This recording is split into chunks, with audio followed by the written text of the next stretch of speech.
Sa bagay siguro na hindi pa ninyo iniimbestiga, makatwiran lang na talagang pagbigyan nyo at nasa lugar naman po.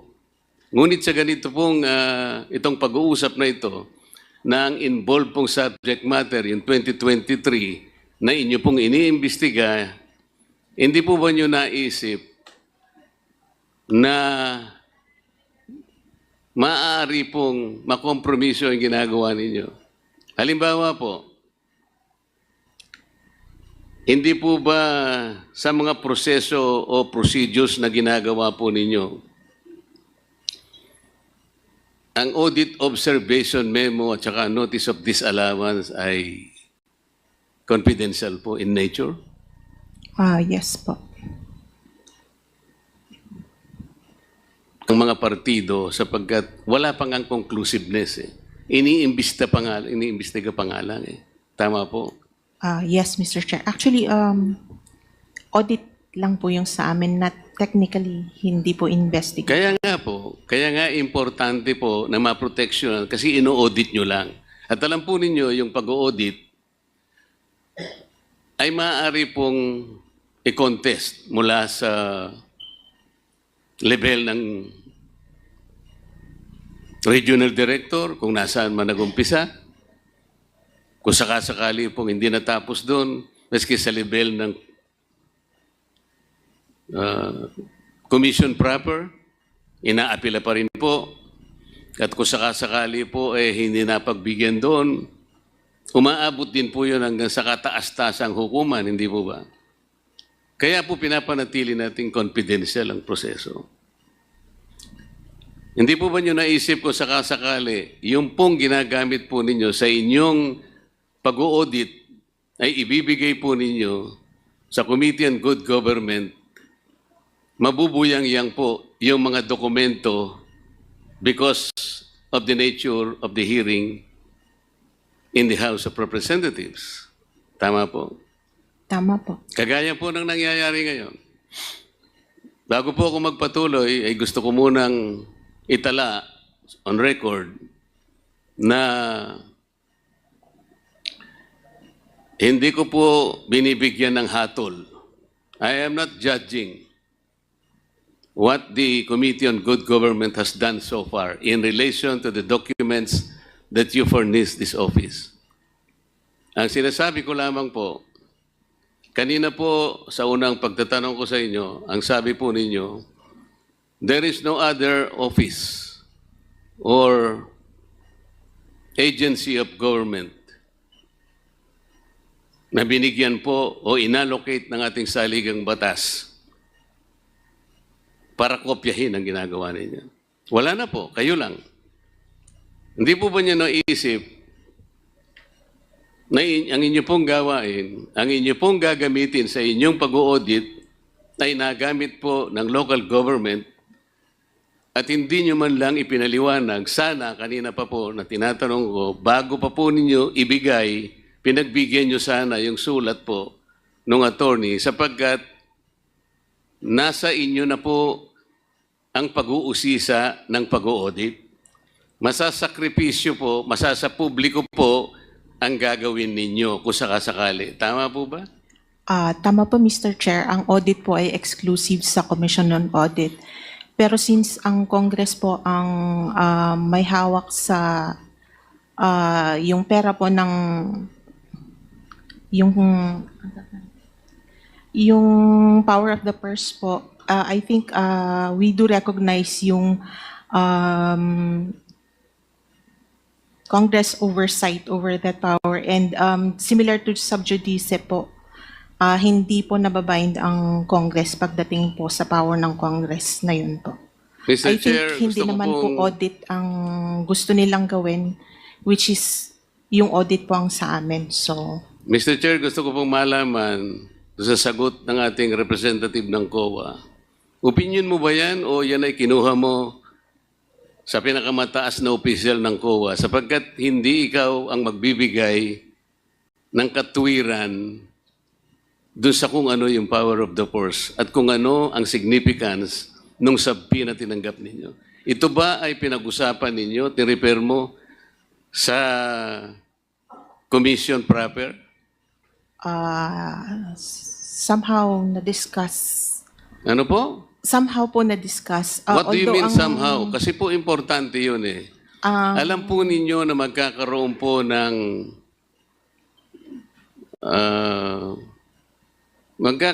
ng tension between your mandate and the objective of the Good Government Committee. Iba po yung trajectory nila, iba po yung sa inyo, audit. But you will be using, the committee will be using the same documents. The committee will be using those yardstick that you must be using in your own audit. Sa makatwid po, masasakripisyo po. Halimbawa po, Mr. Chair, noong umpisahan po ng Good Government Committee, yung pag-uusisa po, itong bagay na pinag-uusapan natin. Necessarily, ang gawain po ninyo na interrupt, tama? Yes po. Huminto kayo.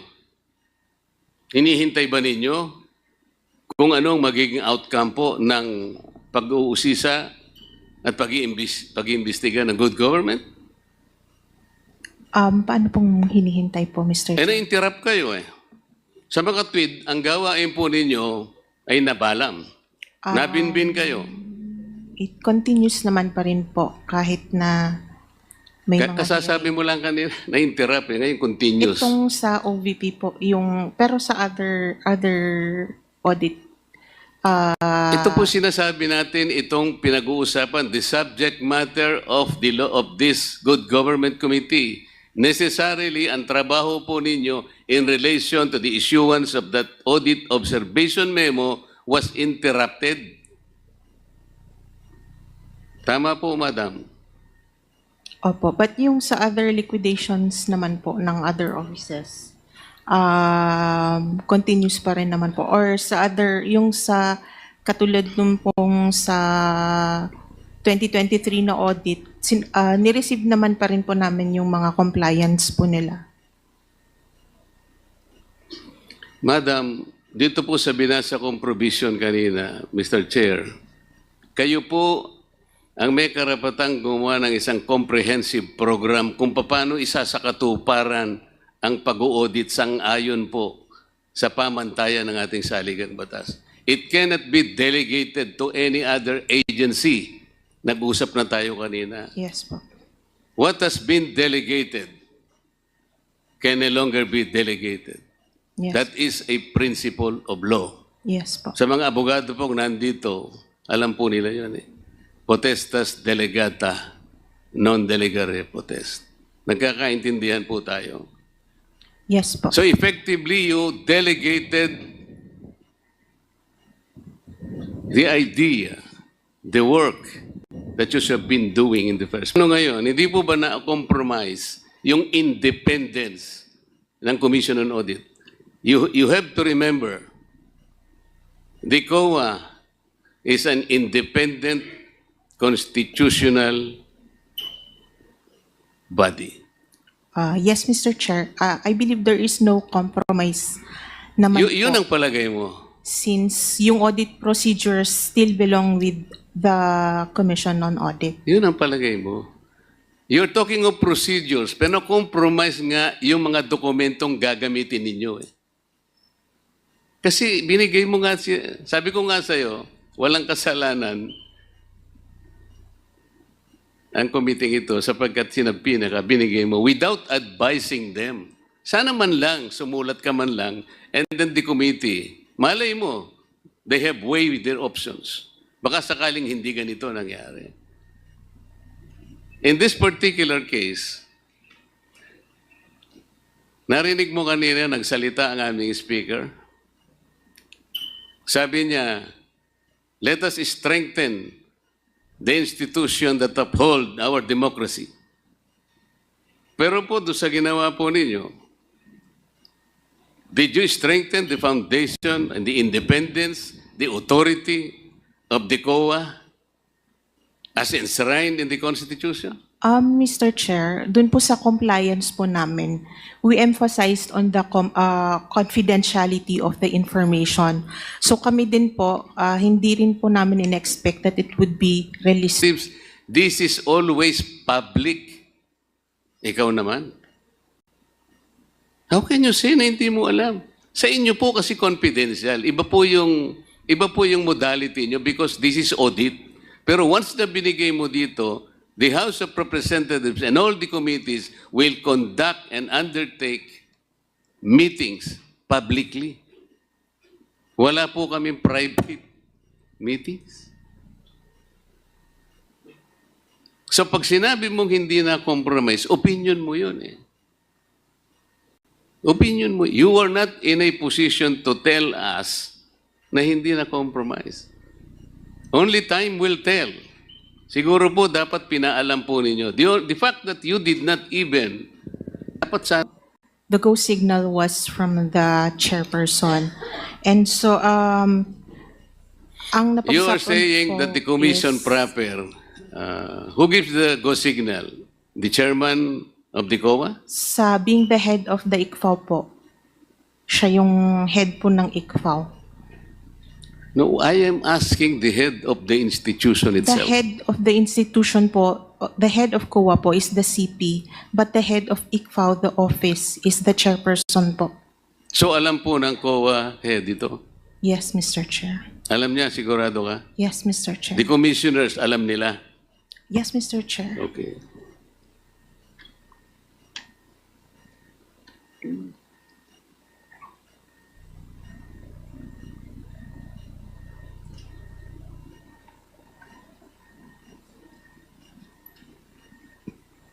Narinig po ninyo yung bahagi ng mga interpellation ng mga kasama ko kanina. Most of it siguro, meron po kayong natatandaan. Most particularly, the interpellation of Congresswoman Luistro. Noon pong tinatanong niya yung certain La Chica was guilty of usurpation Acosta. of authority. La Chica ba yun? Acosta po. Acosta, sorry. Na sinabi niya, according to her, Acosta is even guilty of usurpation of authority of official functions. Narinig po ninyo yun? Yes Kasi po. po, maring nakuha niya yung gawain na yun, allegedly, na hindi naman pala dapat na sa kanya yun. Noon pong hindi nyo inadvisean ang Committee on Good Government, technically, part of your mission, part of your mandate on authority was usurped. Sila na po yung nagtatanong eh. Ang ginagamit po nila, yung mga dokumento, yung mga reports, and the papers na sa saligang batas, ang sinasabi, kayo po ang dapat mag-examine, kayo po ang dapat mag-audit, nobody else. So in a way, part of your function was usurped, technically. Tama po. Tama po, Mr. Chair, pero it does not Hindi, mean tama po. po. Tama po, Pero, it does not mean po na we will just take it hook, line, and sinker. We will still audit based on what our standards are. I-conduct pa rin po namin yung audit na based sa amin po. o palagay natin, paano kung hindi pareho ang outcome nyo? Paano hindi pareho ang conclusion nyo? What happens? I think we will stand by yung audit po ng COA. O ibig mo sabihin, yung outcome ng aking mga colleagues ay mali. Ang sinasabi ko kasi pwedeng hindi kayo magtugma eh. Because your procedure is different. The manner of questioning probably is not even personal.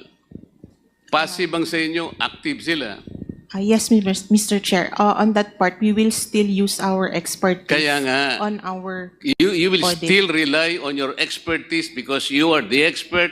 Kayo ang nakakalam ng comprehensive program and plan. Kayo ang expert sa inyong mga fields. And the members of this committee, hindi sila expert. Yan ang ibig mo sabihin. Yes, Mr. Chair. Kayo ang expert, sila hindi expert, tama?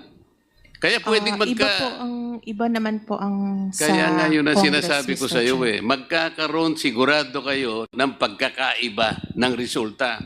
What happens then? What will happen to the integrity of the Commission on Audit? Sir, eventually, if ever man na mapunta po ito sa CP and then mapunta sa courts, even the courts can reverse COA po. Ang iniiwasan po kasi natin ay yung magkaiba po ng outcome. Pareho po yung ginamit. Ang mga papeles, ang mga report, lahat po ng dokumentong nakita naming inisa-isa at binusisi ng mga kasama ko are the same. Pero mag-iiba po kayo ng outcome. Mr. Chair, I believe ang outcome po from Congress is legislation, while ang sa amin po is yung result of audit po. Indicated your authority by giving to this committee the very basis of your audit because they were made public. No, Mr. Chair. Why do you think that you're answering? Pero pinamigay po ninyo part of your function. That is the point. I believe that the function of the Congress Do not here say I is believe. as We are oversight. after facts here. We are not after what you believe and we're not after your opinion. Ang pinag-uusapan natin are factual issues. Okay? Sabi mo kanina, sumagot ka kanina, no other offices, no other agencies ang nakakagawa ng function. It's only exclusive to COA. The audit function, Mr. Chair.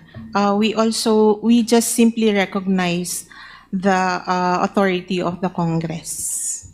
In simply recognizing the authority of Congress, you have wittingly or unwittingly surrendered part of your mandate because you expose the confidentiality of those documents which should have been preserved per your own rules and regulations. Am I correct? No, Mr. Chair, we have not surrendered our mandate. How do you know that you have not surrendered? How do you know? Are you in a position to even assess the impact of your action? It is still the COA that is performing the audit. The Congress is doing a different thing. They're not auditing the funds. What are they doing? In legislating. What? Legislating po. I believe we are all here because You've this been hearing sitting is here for in several aid- hours. is in aid for Did you know the kind of legislation that are supposed to be coming up? Meron ba silang sinabi sa'yo na meron na kaming legislation in mind? Meron bang lumitaw? Kanina pa tayo rito. Ako, alas 10 ng umaga, nandito ako. Did you have an idea as to what legislation are coming up? For example, For example, meron bang legislation na baka sakaling nagle-legislate sila, later natuturuan kayo kung paano ang pag-audit? no po, for example, yung SAGAA sa budget on confidential funds. That will become subject of future legislation. Why are you the one articulating that? You are not a member of Congress. Yan ang That sinasabi is ko why- kanina pa eh. That is why Kanina nga ko po, pa sinasabi, what you are saying, opinion mo eh. that is I why am po trying to emphasize to you kung ano yung impact. That is Nung- why, Baka mapagalitan ka ng chair. Ang pinag-uusapan natin dito, seryosong bagay. Uulitin ko sa'yo, the mandate to audit, the mandate to examine, the authority belongs only to COA. While the terminology is different, pero the basis of your audit and the basis of the investigation of this committee are one and the same. Yun ang sinasabi ko sa iyo. Did you not compromise the integrity and the independence of COA by doing so? Do not make your own opinion. I will probably accept an answer na siguro balikan mo yung commission kung tama yung ginawa ninyo. Iwanan muna kita sandali kasi gusto ko mag-isip ka rin. Mr. Chair, may I direct my attention to the land bank people? Madam, kanina po sinabi nyo sa mga kliyente nyo, somehow you accord some sort of parang courtesy, parang ganyan. Lumawa, nag-withdraw sila ng... Magkano po ba yung withdraw kanina pinag-uusapan natin? 125 po million, Your Honor. Ano po ba yung napakalaking bagay na pinoproteksyonan ninyo kung sakasakaling yung isa po sa guard nyo tinulungan lang pong isakay po sa sasakyan dahil mabigat po at napakarami po palang winidraw. What is so spectacular about helping because they are valued clients? Explain nga po ninyo sa maiintindihan namin kasi hindi po kami bankero. Your Honor, ang duty po talaga ng security guard namin ay to secure po yung bank premises. Alam ko po yun, madam. Opo, yun. But somehow, sa mga ibang establishment, alam po ninyo, yung gwardiya po, pumunta po kayo sa mga food chain. Yung gwardiya po, minsan naglilinis ng mesa. Kinukuha po niya yung mga pinggan. Nakikita niyo po yun. Very, Hindi po unusual yun. Gwardiya po yun. Ang tinatanong ko po yung, maano po yung halimbawa sa bigat po ng dala-dala na tumulong lang pong iginanon po sa sakya. Ang laking bagay po ba noon, madam? I'm sorry, Your Honor. Talaga pong ganun ang... Ano nga po yung wisdom? Na kung bakit halimbawa pinagbabawalan niyo yung gwardiya naman na to lift a finger just to help somebody dahil sa bigat po ng kanyang daladalang pera na isakay po doon sa kanyang sasakyan. Sir, yung pinaprotektahan din po namin yung security risk din po. So baka po on the way na tumulong siya ay may mawala po doon. Kasi hands-off na po kami once na ma-release na ho namin yung funds sa pay. Mr. Chairman, can I have a very quick interjection with the indulgence of my good With the compadre? indulgence of Congressman Marcoleta, just a quick interjection from Congressman. Just a very quick interjection, Mr. Chair. With the indulgence. Yes, Congressman Garin. Yeah. Mr. Chair, the security guard of a bank is in the lives that will be at stake there. Paano makaka-respond yan kasi ginawa mong kargador? That's one. Second, Mr. Chair, the security guards, well, they are adequately paid for that profession. Hindi naman ganun ka sobrang laki na kapag pinabitbit mo and then the client will say, nako, kulang ito. Paano ngayon kung mapagbintangan sila? So it's not only protecting the bank, the other people and the clients, but their task is to be a security guard. And Mr. Chair, my kumare is speculating. Yung sinasabi ko, actual po yun Meron po bang mga tao nun nung kayo po sinasakay lang po yung pera na siguro po nabigatan lang, ginanong ko lang. Ang laki po bang kasalanan yun, madam? Mga bangko po kayo di ba? Dapat po yung mga kliyente naman nagbibigay kayo kahit nyo sa bangko ninyo. Land bank pa naman kayo, gobyerno pa naman kayo. Dapat naman hindi ganun. Kung nakita nyo naman, wala namang peligrosong nakita nyo hirap na hirap po yung maano man lang ganun. Nasabi ko lamang po, madam, sapagkat parang hindi naman kapani-paniwala naman na, kasi po mas naniniwala po ako dun sa sinabi kanina na meron pong nagbigay po kayo ng parang parang lang iganon yung trolley. Ano po yun? Ugaling Pilipino po yun Hindi po masyadong kapani-paniwala yung argumento po ninyo. Mas naniniwala po ako dun sa sinabi kanina. So, last na po sa inyo, babalikan ko yung madam. Sa akin pong palagay, ay na-compromise po ninyo yung integrity, yung independence na ano ba sa Tagalog, yung repose, yung ipinagkatiwala sa inyo ng saligang batas. Maring hindi po nyo alam, maring hindi conscious kayo, pero part of that authority na ibigay po ninyo. Sa makatwid, meron pong na-compromise ngayon. Sa aking palagay po, kung talagang susuriin ito, kung makakapagseryoso po tayo, baka po maring managot po ang inyong mga opisyal. I am referring to the chairman and the commissioners of COA. Somebody might file an impeachment case on the ground of, ano bang grounds natin? Betrayal of public trust.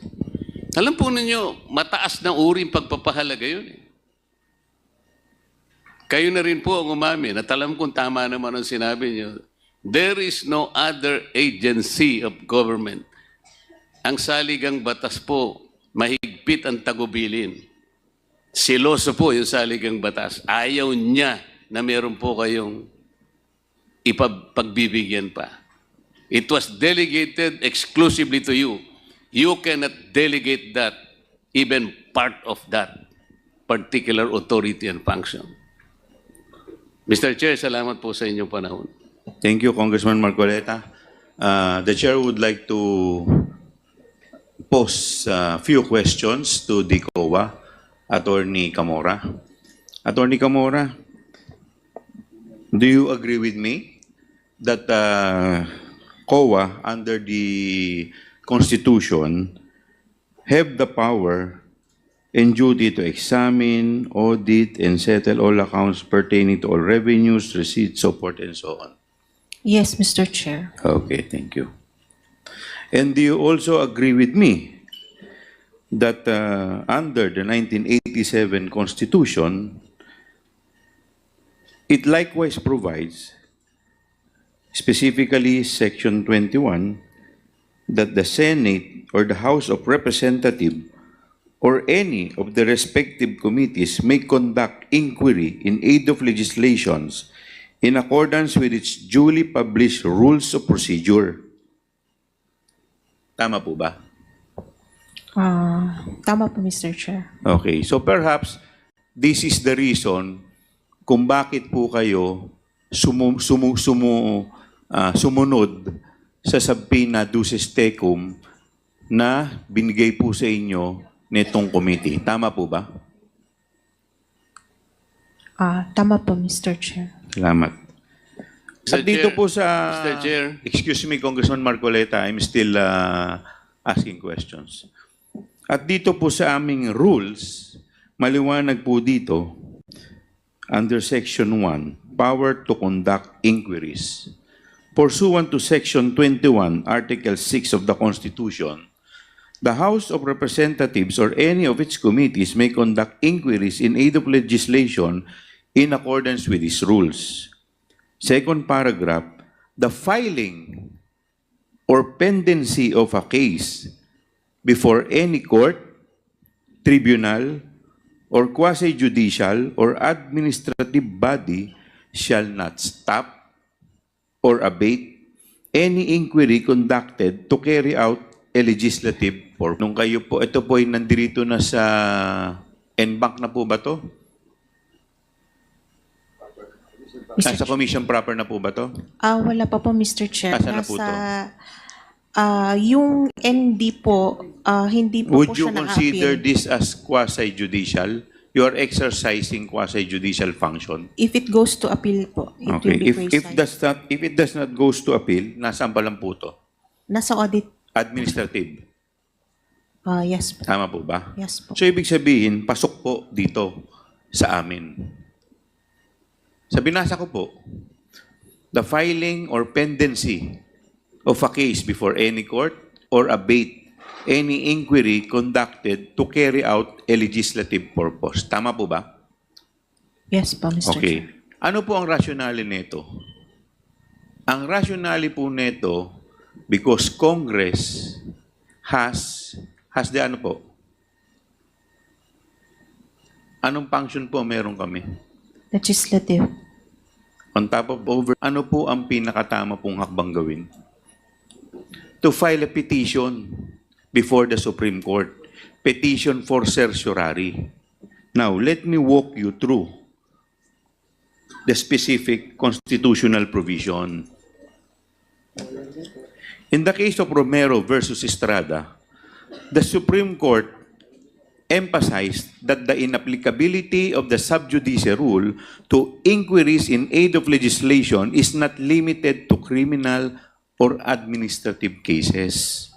It can be extended to appealed cases and special civil actions awaiting final disposition before the Supreme Court. Otherwise, it would be extremely easy to subvert any intended inquiry by Congress through the convenient ploy of instituting a criminal or an administrative complaint.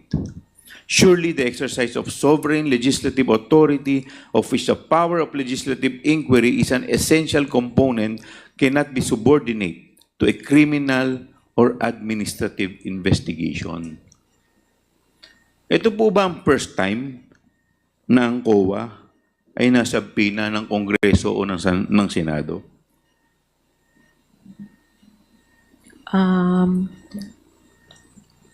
Ngayon lang po sa akin ay hindi ko po alam kung may ibang instances sa rest of COA. Pero since ngayon lang po ang experience Sa inyo ko, po? so I can speak Okay. only for myself.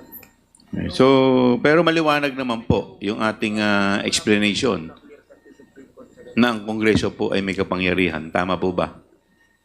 That is the reason why you complied with the subpoena duces tecum that Congress or this committee issued before the Commission on Audit. Tama po ba?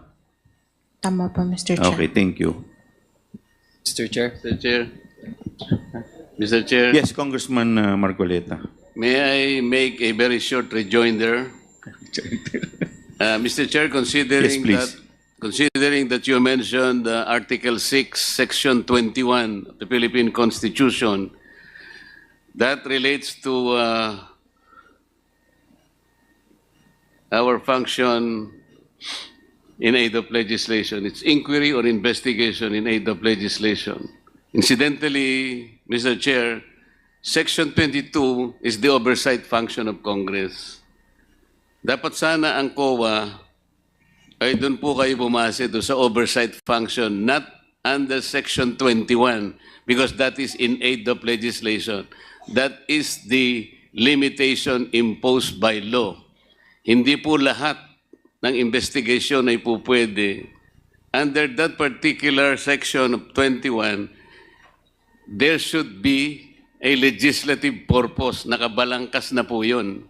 Hindi po gagawa ng batas habang nagtatanong o pagkatapos na magtanong.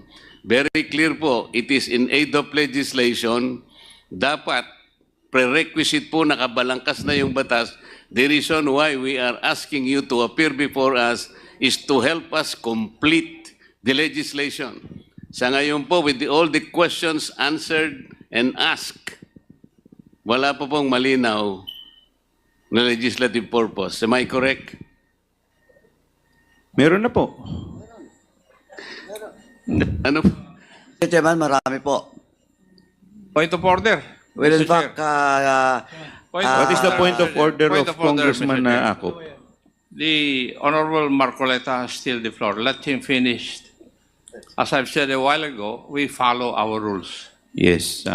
Thank you, Mr. Chair. Please continue, Congressman Marcoleta. Yes, I know that. But ang sinasabi ko lamang po, I do not contest that. Pero ang sinasabi ko, if it is in aid of legislation, maliwanag po sana na una na po yung balangkas. Kahit outline lang. Hindi yung pong nagtatanong na tayo ng nagtatanong, sapagkat meron din pong jurisprudence na hindi dapat mauna po yung kabayo kaysa sa kalesa. Kasi po yung kabayo, ihilahin niya yung kalesa. Maraming salamat po, Mr. Chair. Thank you Mr. for Chair. your time. Congressman Mr. Acop, Chair. you recognize. I do not want to debate with the erudite Honorable Marcoleta. But I think Article 6, Section 21 of the 1987 Constitution will be followed. Why? Because this was strengthened by the case of Romero versus Estrada in the year 2009, where it was decided by the Supreme Court, and I would like to quote, inquiries in aid of legislation are utilized to enable the legislative body to gather information and thus legislate wisely and effectively, and to determine whether there is a need to improve existing laws or enact new or remedial legislation, albeit the inquiry need not result in any potential legislation. Those are the words of the Supreme Court. The conduct of inquiries in aid of legislation may not result in any legislation at all, as decided by the Supreme Court. Thank you, Mr. Chair. Mr. Chair, may I Yes. pose some questions, Mr. Chair? Before I recognize you, let me first quote the case of Ong versus Senate Blue Ribbon Committee. Dito po, sabi po dito, ang Kongreso ang guardian of public funds. Ang investigasyon sa government transaction is a proper exercise of the power of inquiry. Kabilang sa mga transaksyong ito ang government agencies created by Congress. Number 2, officers whose position are within the power of Congress to regulate or even abolish.